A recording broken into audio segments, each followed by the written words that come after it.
Nous débutons aujourd'hui le traitement du crédit supplémentaire 1B de l'année 2023. En tout, il contient 16 crédits supplémentaires avec des incidences sur le frein à l'endettement. Le montant total de ce supplément, il s'élève à 433,8 millions. Si on tient compte des compensations et des reports de crédits effectués, au total, ces crédits supplémentaires s'élèvent à 573,5 millions. Je reviens brièvement sur sa répartition. D'abord, on a 166,1 millions pour l'asile, pour l'accueil des migrants prévus, 113 millions qui permettront la mise en place d'un nouveau plan d'aide en faveur de l'Ukraine et de la République de Moldavie.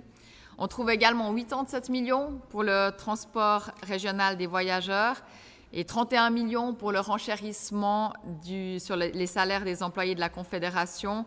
Ce renchérissement qui coûte 31 millions représente l'écart entre les 2% initialement budgétisés et le 2,5% adopté finalement et mis en œuvre par le Conseil fédéral.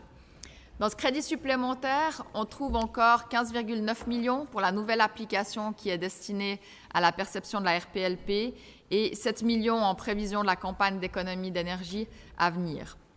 Voilà pour ce qui est des crédits supplémentaires. Le Conseil fédéral il nous soumet également 2 nouveaux crédits d'engagement et 3 crédits additionnels qui doivent permettre de donner les moyens à la Confédération d'honorer des engagements au-delà de 2023.